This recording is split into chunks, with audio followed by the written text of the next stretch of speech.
Welcome back to the Comics Course.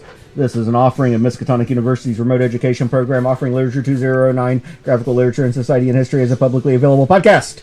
And that's my imitation of like a bingo caller or some shit, I don't know. I am your ever effervescent Professor Hamby, here with the ever studious T.A. Rowan. How are you doing, Rowan?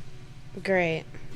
It's Pride Month. You should be fabulous. What's wrong? I am. I mean, you identify, somewhere on the rainbow spectrum. Mm-hmm. I don't know where, like tan and green or something. I don't know what all the colors mean. What?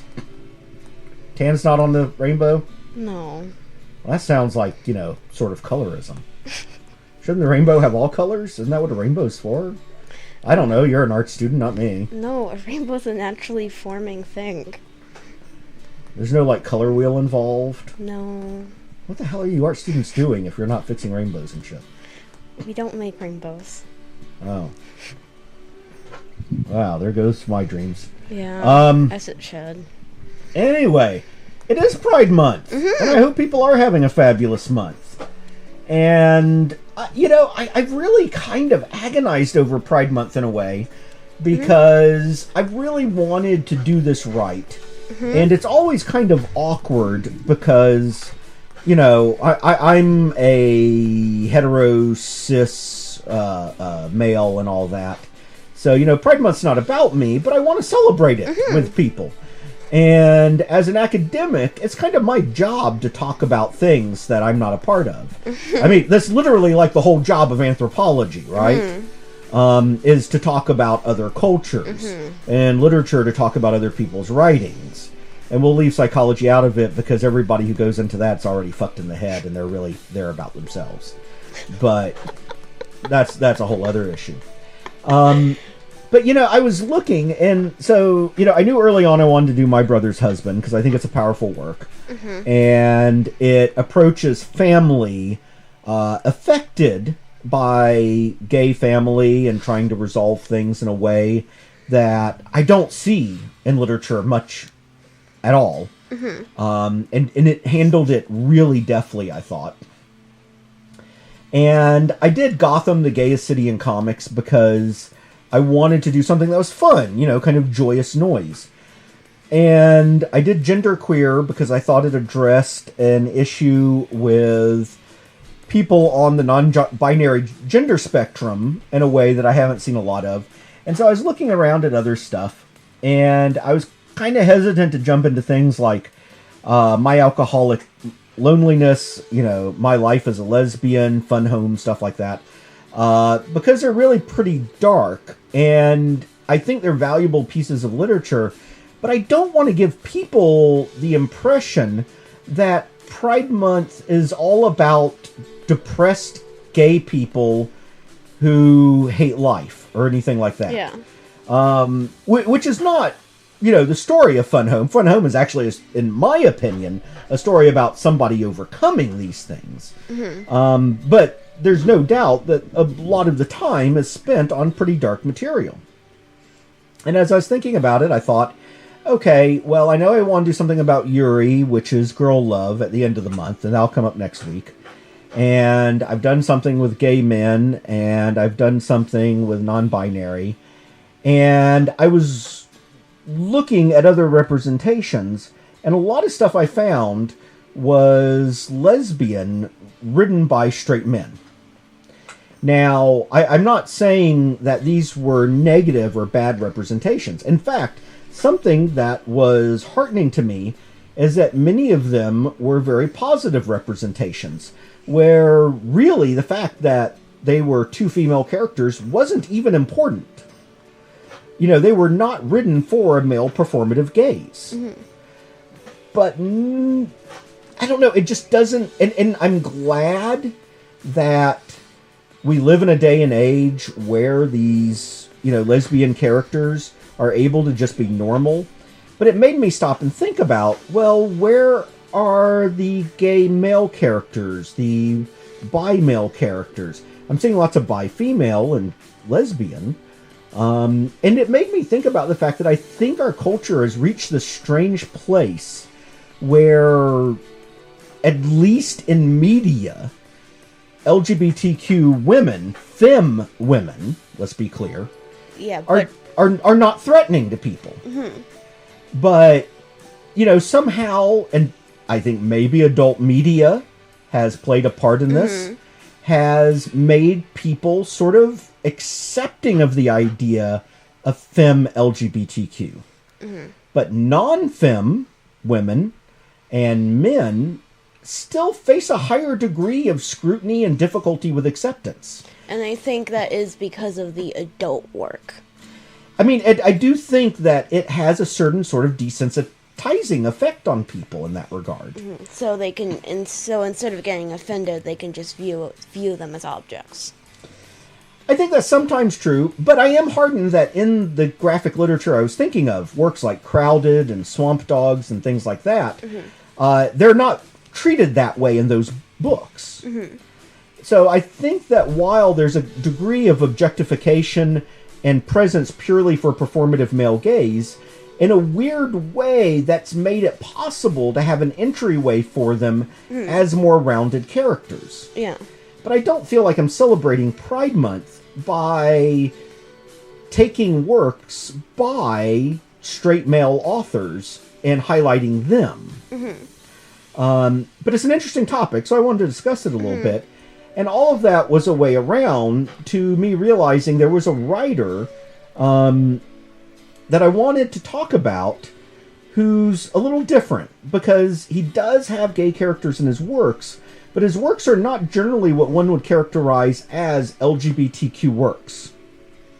The fact that there are gay characters in them is secondary to the plots. It's not a major issue in them. But he himself is a bisexual man, which in some ways is kind of the most invisible position on the LGBTQ spectrum, according to many bi men that I've known. And I find that easy to believe. Definitely. And he's had an interesting career path and has been nominated for GLAAD Awards, which is the Gay and Lesbian Alliance Against Defamation. I'm going purely on memory here, folks, so feel free to correct me via feedback on Twitter or anything else you want. My social media accounts are in the show notes. It's @ProfHamby on Twitter. And the fellow's name is James Tynion IV. So, James Tynion is an interesting fellow. He apparently originally worked in the advertising industry and was brought into comics, I believe, by Zack Snyder, who was well known for doing Batman and sort of relaunching Batman after the New 52 reboot of the DC Universe. And James Tynion came in and wrote some ancillary material, including a series with a spin-off character named Talon. And since then he's done Justice League and a number of other things for DC. And I'd read some of his superhero stuff, and it was absolutely top-notch. Borderline good for non-superhero readers. Now, it doesn't quite meet that point. You and I discussed this the other day, but I don't recommend superhero stuff to people very often because it's so inside baseball. There are works like, for example, Alan Moore's Watchmen. We're talking about Alan Moore's From Hell on the Monday podcasts.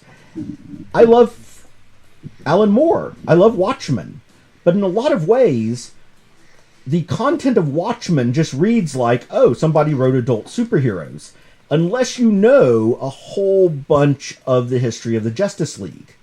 And then it reads like a whole different work, because it's very meta. It's about comics. And it's literature. It is true literature. But it is about comics. And one of the fascinating things to me is there are people who can sit down and write novels that you must have an encyclopedic knowledge of 18th and 19th century literature for. And people will say, oh, this is amazing literature. You need this academic knowledge to understand it, and it's amazing.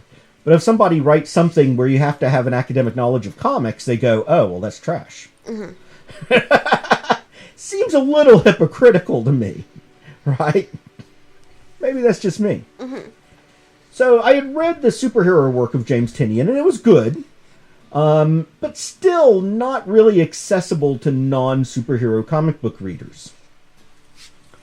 And I had not read the stuff he'd published with independents, like Boom Studios. And I've spoken before about how Boom, I think, is a place where some really great stuff is being published, that for years, people outside, hardcore, pull list kind of people with their, every Tuesday pull boxes at their comic book store didn't grok. But Boom has done such a consistent level of quality stuff, including from James Tynion, that's changing. And so I decided when I thought about doing James Tynion IV to go read some of his independent stuff, and I've really been impressed. So we're going to talk about James Tynion IV's independent writing. I'm going to skip over his superhero stuff. I don't think it's terribly important for most listeners, but I think these works are highly accessible. And at their best, they remind me of a really good Stephen King. Now, Stephen King is somebody I have mixed feelings about. I am not a huge fan of Stephen King. I actually think some of his books are just not terribly interesting to me. Because they're very much based off premises and mood and not a lot of character. At his best, I think Stephen King is brilliant. Mm-hmm. And and James Tynion's writing reminds me of Stephen King at his best. So we're going to go through some of his works and talk about them conceptually and some of the themes, and I'll be curious about your opinions. Now, these are with different artists, and I'm not going to go into the art a lot, but I do want to comment on it briefly because it's an aspect of the work, but I'm focusing more on James Tynion here. Of course. Okay. So I've brought up the first one here. This one was nominated for a 2015 GLAAD Award for Outstanding Comic Book, and it's called Mimetic. What do you think of the cover? Describe the cover for everyone. So at the forefront, it's the, hypnotizing kind of white and black circles within circles you're used to seeing. Right. With some weird edges of blue and red. To kind of give it that LSD almost trip look. Right. It almost looks like one of those images you're supposed to wear the 3D glasses for. Mm-hmm. And then inside that hypnotic look is a sloth. Sloth. Yeah. That looks high on it. Yeah, he's smiling and holding up like a thumb/claw, like, hey, man. Mm-hmm. With a big smile on his face. Right, and internally this is referred to as Happy Sloth. When you pick that up, you do not expect to get some sort of horror book out of it. But it is very much a horror book. In fact, it's incredibly nihilistic. You open it up, and you see this guy walking through an alleyway. There's a phone crushed, there's a drink can spilled on the floor, and as the viewpoint comes out, we see buildings on fire, people dead in the alleyway, blood on the walls, and it's obvious civilization has just fallen apart.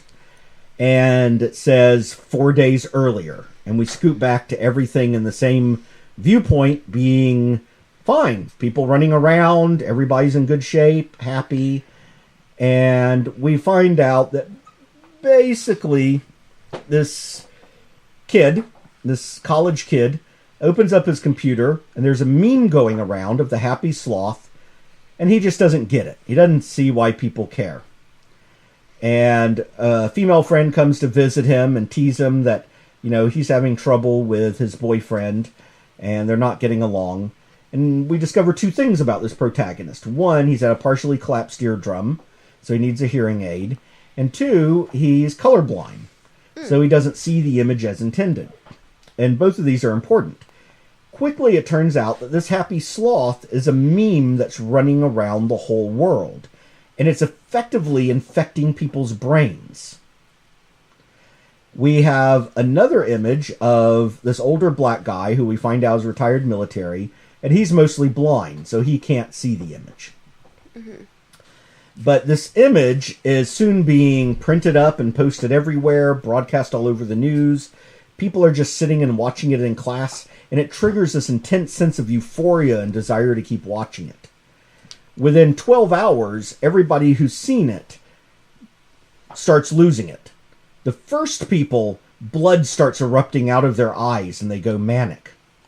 Whoa. And they're called screamers.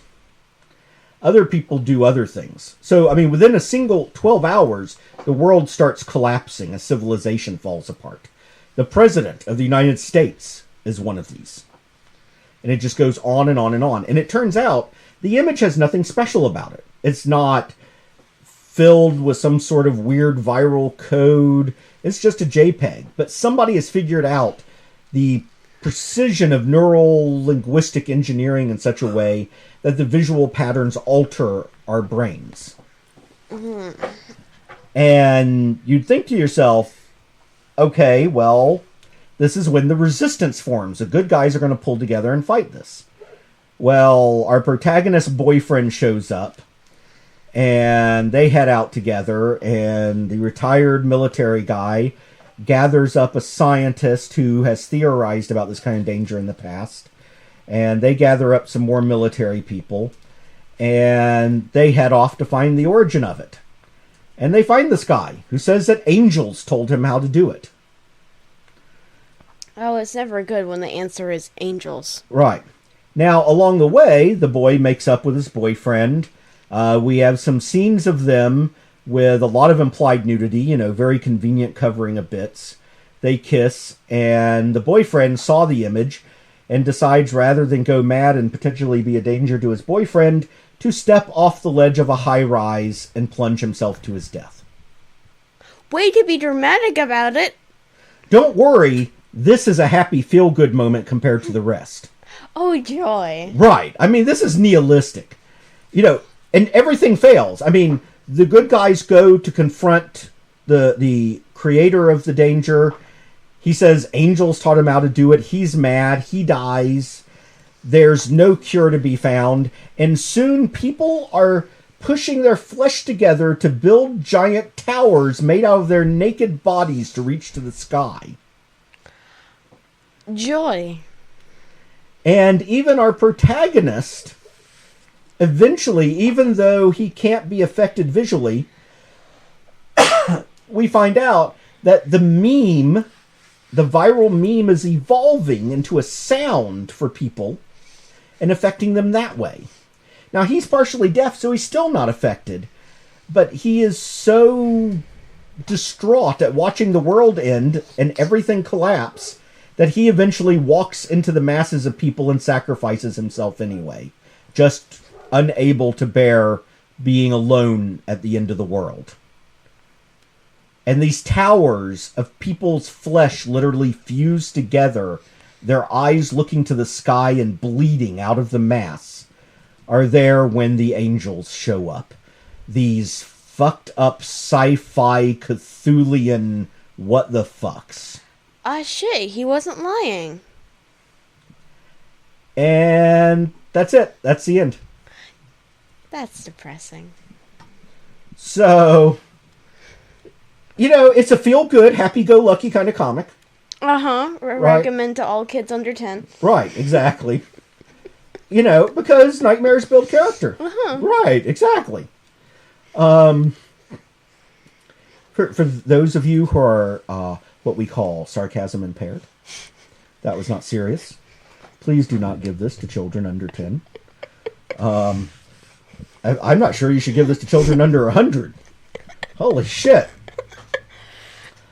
But as someone who kind of enjoys cosmic horror and nihilistic horror, I kind of loved it. Yeah, that was actually a really interesting concept. Right. Now, that was a standalone work. I think it was published as 4 issues and combined into a graphic collection. It's called Mnemonic, and it's easy to recognize from that Happy Sloth cover.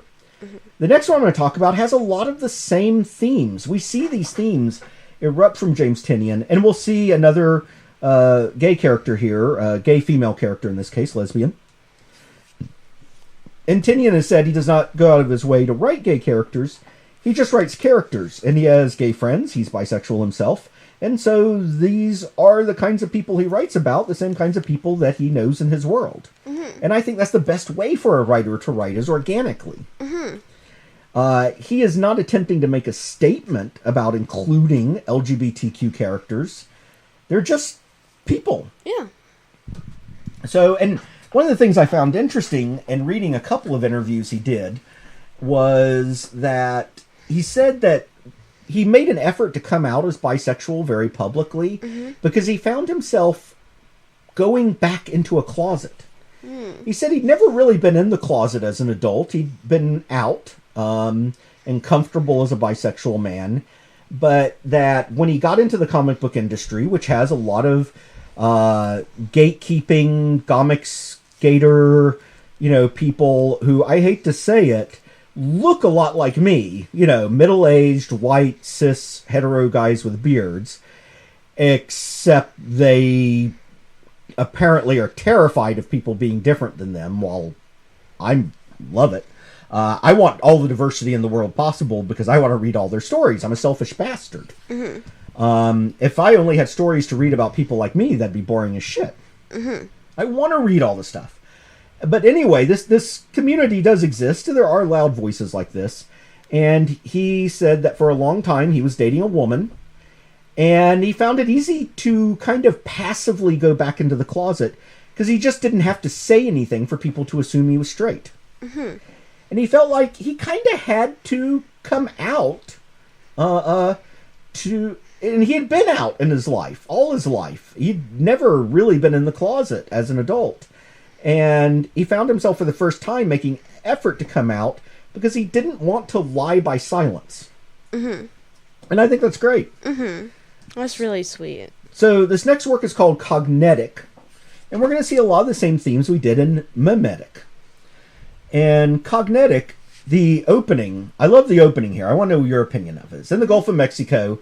These fishermen catch a dolphin. They're talking about how dumb dolphins are. One of them says, no, they're actually smart. They have a debate. And then they both drop dead and the dolphin jumps back in the water. As the dolphin should. Right. But why did they drop dead? Now we jump from the Gulf of Mexico to a bus heading from Jersey City, New Jersey. Now, this old guy is sitting on the bus and he goes, it's so simple. The answer's right inside of you. I spent the last few hundred years trying that whole not talking shtick. Didn't see the point of it. Really, I've got lots of really good ideas. You should listen. I'm old, I swear, I don't care. Please stop talking to me. So there's this younger black guy, and his text is in black. Most people's dialogue is in black. But this guy's dialogue is in blue, the old white guy. The black guy. I don't care that you're old. I don't care that you're crazy. I don't care that you've decided to talk to me for some unfathomable reason. I have this book. I'm going to read this book. Ha! You think you're making a decision right now? You think you're some kind of individual? You are all so precious. I'll give you that. I've always found it cute. But you know what? There are about 100 trillion microorganisms inside your body right now. And he goes on and on about this. And they keep having this dialogue until eventually the old man grabs his shoulder through his jacket. And then they start talking in unison, picking up each other's sentences. And the black guy's dialogue is in blue now also. So now we jump to a woman who's getting up in a hotel room. And she's communicating by text messages with her boss and with her wife. And she's on a work trip. Her wife is sending her a picture of herself and the kid. And we find out that basically she's the assistant to the director of the FBI. And she could be the head of the FBI, but she doesn't want that publicness or scrutiny. Meanwhile, the old man dies and the younger black man walks around recruiting more people into speaking in blue and being part of what's clearly kind of like a hive mind thing.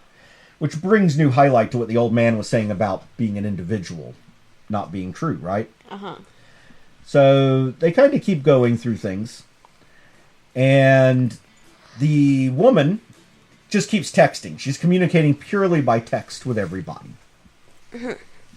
Including her boss, telling him who people are that are walking up, what he needs to do, all these things. Meanwhile, the black guy heads to the Empire State Building and is recruiting everybody at the Empire State Building into this hive mind and starts sending them flying off to their deaths, 10 at a time. Holy shit. And people go in to stop it, and they're recruited also. This is getting bad. So eventually, the woman who's the assistant to the director pushes her way in and gets her way to the top of the Empire State Building. Still only communicating by text message. She finds a throne built out of human bodies. Literally, hundreds of people on their knees laying over each other, making a giant throne for some white guy that's the current focus of this hive mind. And he says in his blue text, "Hello, little one." And for the first time, she speaks out loud, and her text is in red. "It's been a long time, brother." You're looking at me. Whoa. And we find out that in prehistoric times, back in caveman times, some alien ship landed. And this tribe of people basically all got their heads zapped with information and knowledge. A group of 6 of them. And each of them became identified by a color. And then they ate of this creature's flesh, and they became these disembodied minds that could jump bodies and collectively control, and at times in history have literally controlled all of humanity. Wow. And many of them are gone, basically, despaired and committed suicide, and there's only a few left, including Red and Blue here. And Red has fought to protect humanity and allow them to keep their individuality, while Blue wants to unify all of humanity under his mind. Yep. Also, we discover they can use animals when the woman is going to die and she transfers into a bird to spread herself to cops down below. Oh, so she can just snatch new bodies. Yep. As he can. They have the same powers. Meanwhile, remember those human towers in Mnemonic? Well, here in Cognetic, he's doing the same thing, except building giant tentacle towers out of people's bodies. Oh, joy! So much better. Yeah, there's a definite body horror theme in here. I think somebody watched some Hellraiser movies when they were a kid, is all I'm saying. Which is actually pretty horrific, so, I'm cool with this. Yeah. So she decides to try to solve things by cutting down the bodies with machine guns from helicopters, and then uses the connection with the head of the FBI to get contact with the president, and she takes over control of the United States government. Holy shit. And authorizes a nuclear strike to take out New York City to stop her brother. Holy shit. Because she remembers last time that he went wild and took over all of humanity. Wasn't good? Nope. But he anticipated this and spread out. Meanwhile, remember that dolphin? It has yellow eyes. Joy. It swims up to a shore and jumps into the body of a child. It turns out that the yellow member of the tribe has spent the last few thousand years living with creatures in the ocean and had abandoned humanity. Basically decided humans weren't worth it. Right. Fair. To play ocean god. So in the end, remember that blue body constructs of the tentacle towers? He builds a giant, kaiju blue body flesh creature where the sister builds a red one, and now suddenly we have this Godzilla-like fight between red and blue masses of human bodies fused together. This went from 10 to 100 really quick. It did, didn't it? And it's batshit crazy. Uh-huh. It is kind of brilliant for that. And then the bomb gets dropped, and you see the bodies separating, and everyone dies, and Red is like, all right, it's dealt with. But he wasn't that dumb. He was already spread out wide before that. Oh, and we can see London and Paris back there. And there's a subplot in here I'm not going to spoil, but it ties directly into the themes of those aliens visiting a mnemonic. That there's this other presence out there in the universe, and it's not necessarily friendly. And not only is this like Stephen King on his better days, but it's some of the better cosmic horror that I've ever read. Yes, there are angels, but that doesn't mean that they're good for humanity. Yes, there are alien civilizations, but they aren't necessarily looking for us to evolve into a better kind of people before they come visit. Really good stuff, and if you like horror, it's good stuff. Now, the next two series I'm going to talk about briefly. I've read everything that's currently out in collected versions of Something is Killing the Children, but I'm only going to talk about the first one. And I've not read all of the second one, but I'm currently in the process of it. Now, the first one I'm going to talk about is Something is Killing the Children, which there are 4 collected volumes of and some individual issues out of. Sorry, I have hiccups. It was originally planned as, I think, about 12 or 16 issues to be collected in 3 volumes, and it was popular enough that it's ongoing, and there's now another spin-off series out, kind of exploring some of the mythology of the world. That's cool. But it introduces a main character named Erica Slaughter. Ooh. And basically, as the story opens, this kid is telling horror stories, the kind of stuff you might hear on, like, a subreddit dedicated to tell spooky stories, tell no sleep stories. And, he swears there's this monster out in the ravine. And of course, he's just telling stories to scare them because apparently he's good at it. But there's not supposed to be anything out there. And then we see him in a police interrogation room, and he's like, I swear, I just made it up. The monster wasn't real. And the cop's like, well, then what killed all those kids? Basically, his 3 friends got killed in that ravine, and he didn't. Which, of course, is very suspicious. And then we see this little girl who's been hurt on a red wagon. Looks like she may be missing a hand, and her eye is bandaged up. And then this blonde with a big creepy green eye and a big mask bandana around her face walks out of the woods carrying giant bloody knives. Oh, joy. And walks towards the girl. Oh. This says 2 weeks later.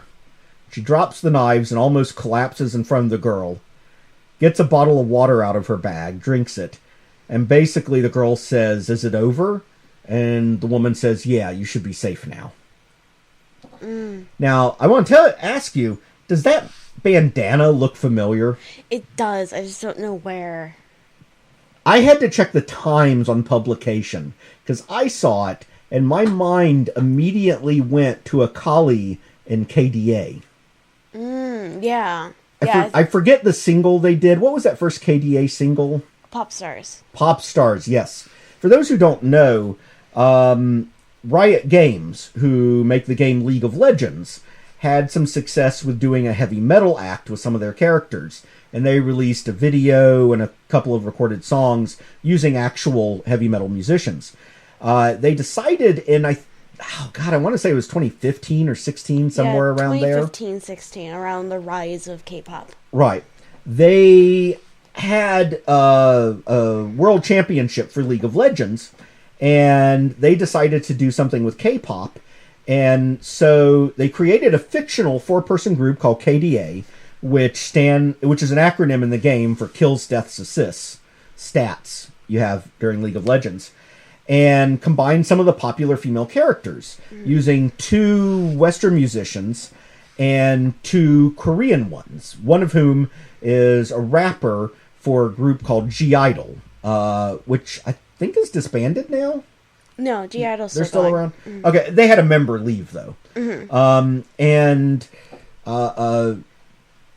The G-Idol member, or I think they might both be from G-Idol, the one who played the rapper, plays the sort of anti-hero, villainous Akali in the group, who wears a bandana over her face in the music video, with this sort of horrific mask. Yeah, with the teeth. Right, and this was published several years after that, so I do wonder if the artist saw Pop Stars and was inspired by that. I wouldn't be surprised. I wouldn't be either. It was very popular. Yeah, it went viral. Oh, yeah. It was a good pop song. So the story basically revolves around the idea that there are these classes of monsters that erupt from people's fears and take place in the real world. And it is a fairly traditional monster hunting story. If you have seen things like the TV show Supernatural, the basic premise is not going to surprise you. These individuals operating largely alone wander the country to fight evil and stop the things that go bump in the night from killing people, even though they're distrusted and often find themselves on the wrong side of the law. However, Tynion does some interesting twists in here, such as making them part of an order called the Order of St. George. He does not explain this explicitly, but of course those with a bit of cultural background will know the St. George as the British mythological figure that killed a dragon, or, creature of evil. And it turns out they're complete pricks. And at least according to Erica, they're more concerned with being pompous and keeping their secrets than they are really protecting people. Joy. And we do in fact see some evidence for that. However, we also see evidence that when she disobeys their rules, even more people die than would have otherwise. Joy. So, and people die. They die gruesomely. I mean, in this one part, the kid that we met at the beginning is holding the hand of his friend who had the bottom part of his body severed at the torso, and his guts are dragging across the ground. Oh, that's horrific to see. People die horribly in this. A lot of them. And their age doesn't matter. Nobody is safe. And so it's not as completely nihilistic as Mnemonic or Cognetic, but it's still really dark. Still not feel good. Yep. And these creatures, adults can't see. Oh, joy. Children can see them, and adults with access to a special substance can. That's it. So, it's a pretty bizarre book. It's dark. It's out in 4 collected volumes right now, as well as individual issues, which I'm sure will be collected. I think for fans of horror, if you're a fan of the TV show Supernatural, and you don't mind it getting substantially darker than that, this is a good read.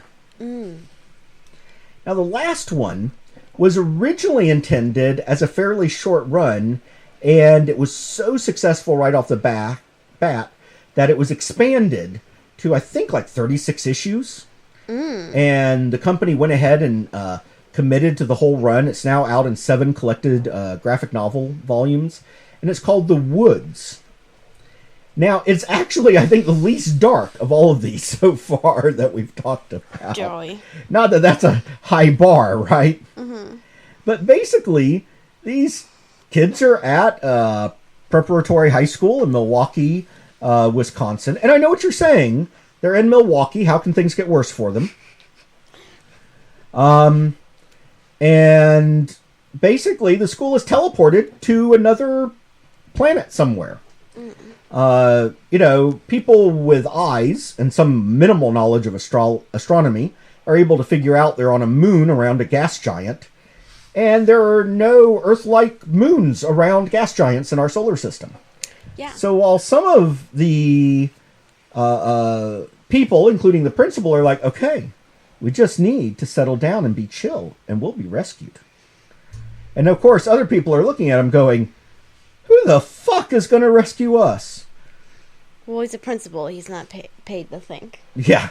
I mean, they're like, human civilization has not figured out how to travel people to Jupiter yet, much less go collect our whole high school of us from a whole other solar system. Yeah, let's keep in mind, going to the moon is a hassle for us still. Right. And meanwhile, they're like, we have limited food, no running water, no electricity. We need toilets. We need to dig latrines. And he's like, no, we just need to all be safe. And then creatures start flying through the windows to eat people. Very safe. Right. So it's not the kids who become Lord of the Flies here. It's actually the teachers who start recruiting the kids to act like it's Lord of the Flies. which actually seems fairly realistic to me in a lot of ways. Oh, yeah, definitely. And, of course, it's a gym teacher. Gym teachers are always the creepiest Look, things. I'm going to go ahead and say this. I am sure there are some wonderful people out there who are gym teachers. Mm-hmm. I've not met them. And you don't seem to be the majority. You mean minority? No, majority. They don't seem to be the majority. Oh, the non-creepy ones? Yeah. Okay, yeah. Gym teachers, in my personal experience, are like, they woke up one day and said, I am the living stereotype of a gym teacher, so I might as well become a gym teacher. Mm-hmm. From the butch, angry lesbian who hates men and leers at the girls in the girls' shower. Yes, I knew that gym teacher in school, and she creeped the girls out. To the pot-bellied football coach who, leered at the cheerleaders. and seemed to have the job because nobody else wanted to hire somebody who, wore a porn stash unironically.